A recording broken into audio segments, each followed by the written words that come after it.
Was smoking all my dragons, divine righteous, almighty, great, overachieving, never slacking, and I am here with a Hogwarts Legacy review, the final verdict. As y'all can see from my background, I am a big Harry Potter fan. I have not played Hogwarts Legacy yet, but I will be getting to it. I am also in a Hogwarts Legacy group on Discord, and I'm excited. I'm definitely going to get to it, but with that being said, original link in the description, and we're going to hop right into this. Here we go.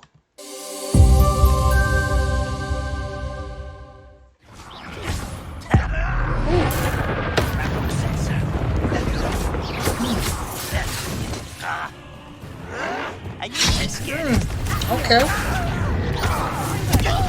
Look like Hermione.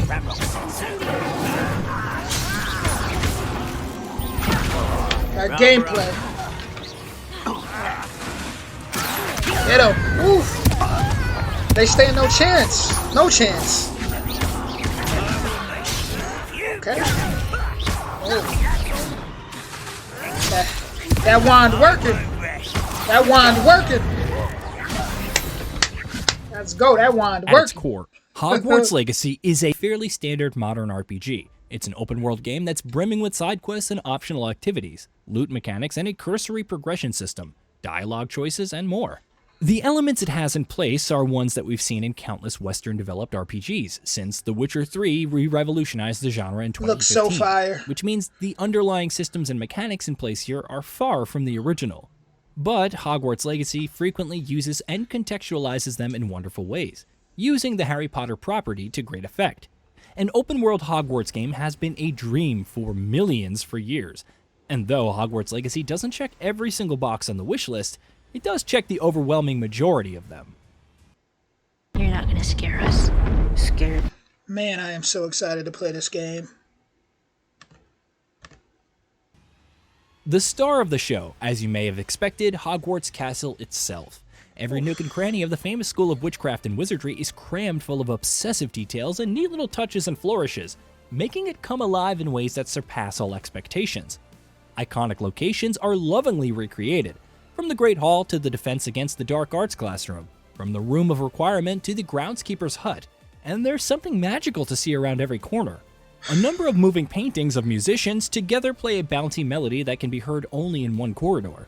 Peeves the poltergeist annoys and harasses students as he floats through the walls. Students on brooms fly over bridges as you walk over them. House elves appear and disappear as they go about their work in the background. It's no surprise, in fact, that the open world loses some of its charm when you're not in the confines of the castle itself. Hogwarts Legacy is a massive game with a map that extends far beyond the boundaries of the titular school. And while the areas outside of Hogwarts are still well designed in their own right, they don't boast the sort of intricacy and staggering level of detail that Hogwarts itself does. Don't get me wrong, there's still plenty of fun to be had in the dimly lit and eerie Forbidden Forest, or the charming and whimsical Hogsmeade Village, or the many other locations that comprise the game's world. But they do sort of pale in comparison to the incredible atmosphere and obsessive attention to detail that you see in Hogwarts itself. Even so, exploring the game's world, whether you're in the castle or not, remains deeply engaging and consistently enjoyable throughout the experience. The world is crammed full of fun little puzzles, engaging micro-interactions, collectibles, and more, each of these activities keeping you occupied for anywhere between a handful of seconds to a couple of minutes, and ensuring that you never go too long without spotting something interesting to do or engage with. Collectibles known as field guide pages are scattered I ain't gonna lie, it looks amazing. If you've played it already, let me know how you feel about it. You know, it looks amazing. It looks amazing. Everywhere, and can be gained by using a range of spells in a number of different ways, injecting incredible variety to a game-wide side activity, and eliminating a lot of the mundanity and repetition that usually comes with collectible hunts. Then you have secret doors and passageways to find, locked treasure chests to open, several kinds of different puzzles to solve, and so much more. Hogwarts Legacy takes the underlying ideas behind the Koroks in The Legend of Zelda Breath of the Wild, and takes that idea to its... That's crazy, because literally, for some reason, Zelda was going through my mind, which I hear there's a new Zelda game coming this year, too, so... Yeah, it's looking real lit, 2023, its absolute limits, pumping it full of variety and creativity, so that even though you're effectively still only going about the open world hunting for collectibles through the series of micropuzzles, it never feels like you're doing the same activity enough times for it to start getting on your nerves. Okay. But while Okay. Hogwarts Legacy does an excellent job of making you feel like you're in the famous magical school and have the complete freedom to explore it to your heart's content, it fails to properly immerse you in the life of a Hogwarts student. Characters are forgettable and bland, and you Don't tell me that. Don't tell me that. hardly ever feel like there's any sort of meaningful relationships or bonds being formed between any students. The rivalries and friendships that you'd expect to see in a school setting like this one are almost entirely missing. And the fact that such things as the House Cup and the Quidditch Cup are nowhere to be found in the game make the houses feel like little more than just set dressing. It doesn't help that there isn't much schoolwork to engage with either. While you do attend classes every now and then as part of the main story and some side quests, they never really feel like actual classes. The student life is obviously an integral part of the Hogwarts fantasy, so it's certainly a little disappointing that that aspect is roundly ignored in this game. The main story itself is Nah, that's a little disappointing because, I mean, as long as the story mode is because I'm a story mode type of guy. So as long as the story mode is action packed and active and has everything, and I feel like I'm in the movie, then I'm happy. You know. isn't anything to write home about either.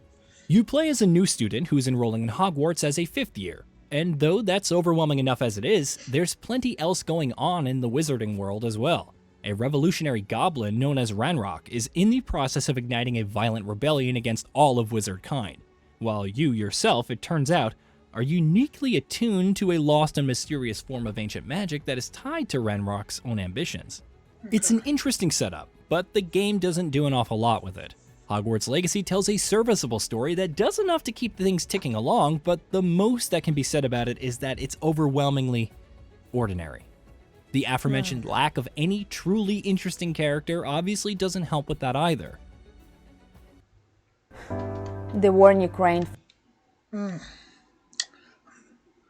What y'all think? Game of the year? When it comes to combat, however, Hogwarts Legacy is an absolute win. The game's quest design is fairly standard, and it often fails to go all in with its choice and consequence mechanics, and yet, even so, it manages to retain your interest while you're doing quests on a consistent basis. And the combat is vastly responsible for that. It starts out fairly simple, giving you a basic attacking spell and the ability to block incoming attacks. But the deeper you get into the game, the progressively more complex and dynamics the combat system gets.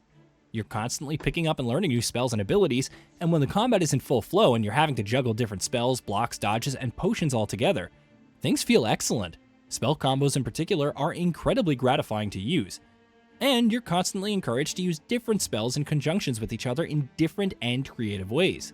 Make an enemy levitate, pull them towards you with Accio, set them on fire with Incendio, and push them away with Depulso, and then juggle them in the air with a barrage of basic attacks. See, I want like co-play where I'm going at it, people going at it, using a magic on each other, seeing who the best magician is. Hopefully that comes soon.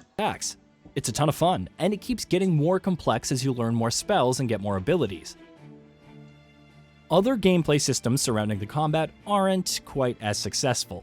Stealth, for instance, is cursory at best and fairly bog standard in its implementation, while the game also obviously has some progression system to engage with That cloak got me excited, that invisible cloak. throughout its runtime. That comes in two forms. There's a loot system, which is quite superficial in its own implementation and doesn't offer much by way of build variety, but deserves quite a lot of credit for its excellent transmog options.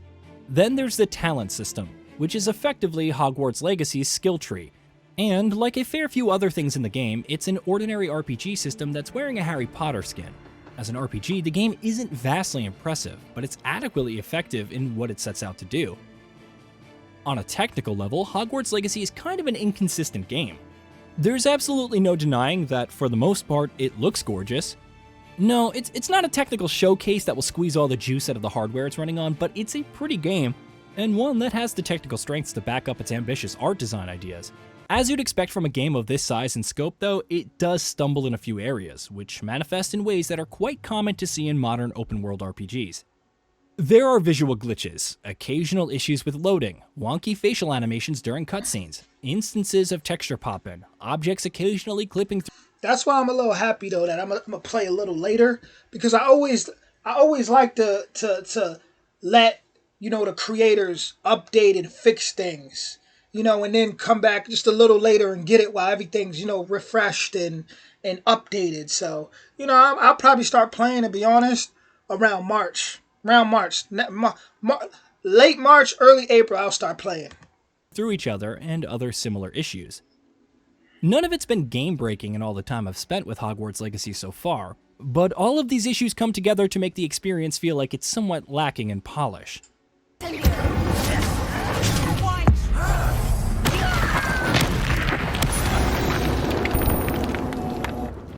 Though not without design and story issues of its own. Hogwarts Legacy ultimately comes across as a densely packed and well-made RPG that fans of the Harry Potter universe will find incredibly easy to enjoy. Okay. That makes me smile.